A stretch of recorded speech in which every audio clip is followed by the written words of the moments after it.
मैं अजय सिंह तोमर हाजिर हूँ एक बार आपके सामने एक नई खबर के साथ। आप देख रहे हैं तोमर क्राइम न्यूज। प्रधानमंत्री नरेंद्र मोदी ने मंगलवार सवेरे मारवाड़ जंक्शन रेलवे स्टेशन से वीडियो कॉन्फ्रेंसिंग के से विभिन्न रेल सेवाओं का शुभारंभ किया। इस दौरान कई परियोजनाओं का उन्होंने शिलान्यास और उद्घाटन किया। इस मौके क्या आप सभी लोग इन मोदी जी के लिए, अश्विनी जी वैष्णव के लिए जिस तरह से रेलवे को आगे बढ़ाया है, उनके लिए हम यहाँ पे आप सब की तरफ से विधानसभा क्षेत्र मारवाड़ जंक्शन की तरफ से उनका तहे दिल से आभार और अभिनंदन करता हूँ कि आज मारवाड़ जंक्शन को भी कोई न कोई सौगात देंगे, ऐसा मेरा मानना है। जय हिंद। आगे बढ़े हैं और मारवाड़ जंक्शन के विकास को लेकर विधायक साहब ने चर्चा की। अब मैं सौगातें रेलवे के बारे में विस्तृत रूप से जानकारी दी गई। आइए हम चलते हैं और बताते हैं कि क्षेत्रीय विधायक केशाराम चौधरी एवं सांसद पाली जिला के पीपी चौधरी ने क्या कहा। आइए हम सुनते हैं विधायक केशाराम चौधरी और पीपी चौधरी ने क्या कहा। मोदी जी की गारंटी और देश को 85,000 करोड़ की विभिन्न योजनाओं में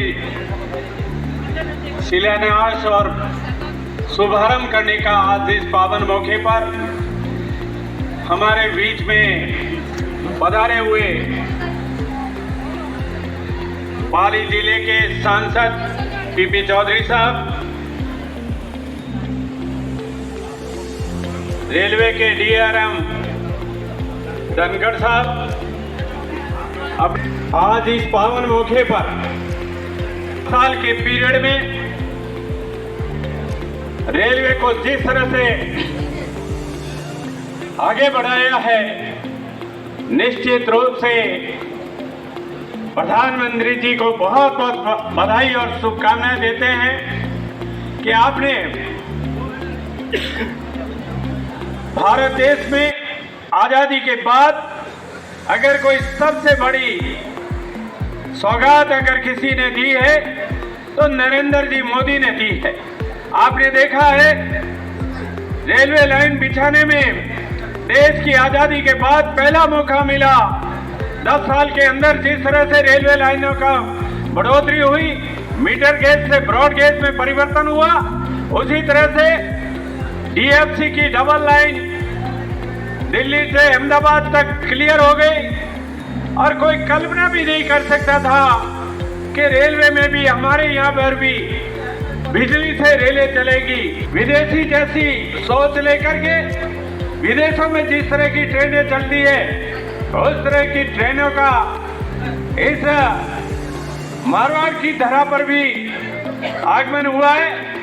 मैं निवेदन करना चाहूंगा एमपी महोदय से एवं डीआरएम साहब धनखड़ साहब से कि आप हमारे यहाँ जो वंदे भारत जोधपुर से चलकर अहमदाबाद जाती है, वो हमेशा करीब करीब रुकती है। उसका टाइम पीरियड इतना है कि उसको यहाँ रुकने में जगह मिल रही है, तो निश्चित रूप से यहाँ से टिकट भी मिलना चाहिए ताकि मारवाड़ जंक्शन क्षेत्र की पूरी जनता को उस ट्रेन का फायदा मिल सके। ऐसा मेरा निवेदन है। इसके अलावा भी पूना के लिए जो ट्रेनें चलती है वो साप्ताहिक है, उनके फेरे बढ़ाए जाए ताकि पूना और हैदराबाद के लिए भी ट्रेनों की आवश्यकता है। हमारे क्षेत्र की पूरी जनता पूना, हैदराबाद, बेंगलोर, मद्रास और पूरे दक्षिणी भारत में हमारी क्षेत्र की पूरी पाली जिले की जनता दक्षिणी क्षेत्र में निवास करती है। उनके लिए ट्रेनों की कमी पड़ रही है।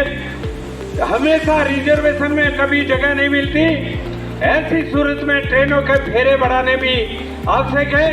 इसके साथ ही मैं आपसे निवेदन करना चाह रहा हूँ, मारवाड़ जंक्शन की आपने मुझे विश्वास दिलाया है और ये भी कहा है कि मारवाड़ जंक्शन के लिए बस स्टैंड की सबसे बड़ी समस्या है। रेलवे ने, हम अतिक्रमण करते हैं तो हमें तो अजमेर के फेरे काटने पड़ते हैं। अगर रेलवे अतिक्रमण करती है तो उसके लिए हम क्या करें? इसलिए जो हमारे नाम की जमीन है, उस जमीन में हम आपसे जमीन पूरी नहीं मांगते, केवल एक नियरेस्ट रेलवे स्टेशन के बस स्टैंड बन जाए ताकि जनता को सुविधा मिल सके।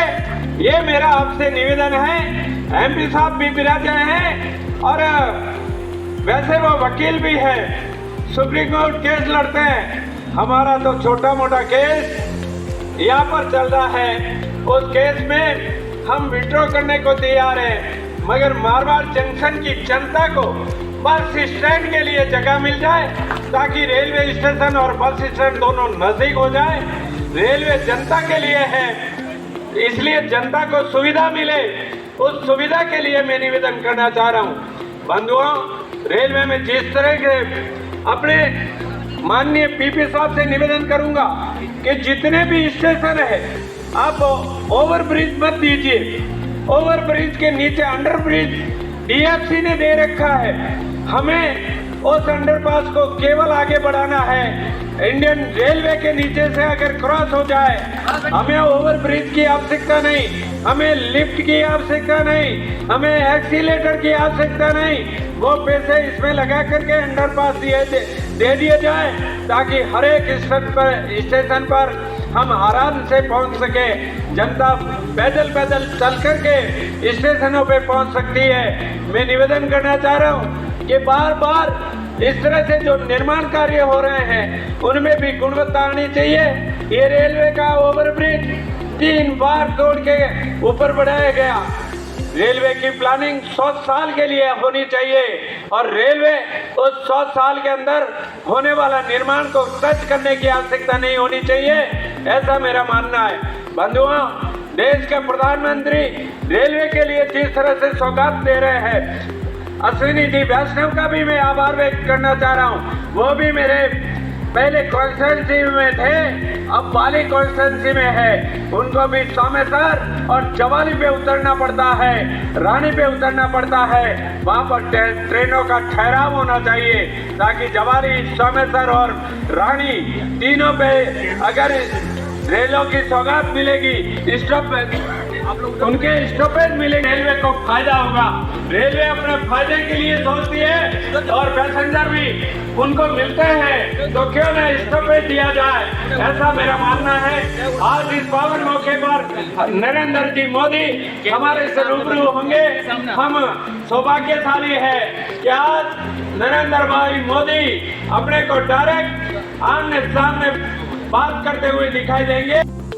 जब बच्चे साथ हों तो मुझे लगता है कि पूरे मारवाड़ जंक्शन में आवाज आएगी।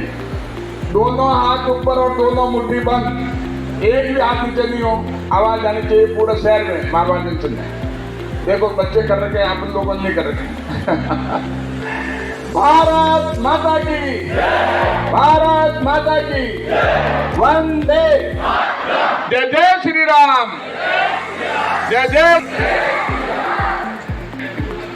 हरिपुर से मोरी बेड़ा हमारे जो 5 स्टेशन हैं, new Haripur, new Chandawal, new Marwar, new Jawali और न्यू बिरोलिया, ये इस कार्यक्रम में हमारे बीच में मंच पे विराजमान माननीय विधायक मारवाड़ जंक्शन श्रीमान केसाराम चौधरी साहब और हमारे डीआरएम साहब राजीव जी धनखड़ जी, विपिन सिंह जी, जिला मंत्री जयवर्धन सिंह राकावत, मंडल अध्यक्ष घनश्याम जी, जिला परिषद सदस्य पूनाराम जी, जिला अध्यक्ष ओबीसी हेमंत जी, शैलेश जी वर्मा, जिला परिषद सदस्य सजन जी चौधरी।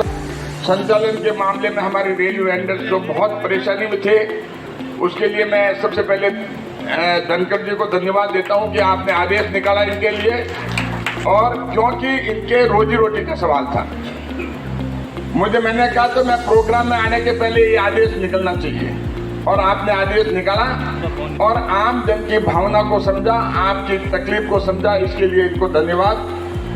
और जैसे केसाराम जी ने बात बताई कि अगर हम अतिक्रमण अगर किसी का हो जाए तो रेलवे हटाता, बिल्कुल अच्छी बात है, बहुत अच्छी बात करती है रेलवे, सरकारी जमीन पर अतिक्रमण नहीं होने देती।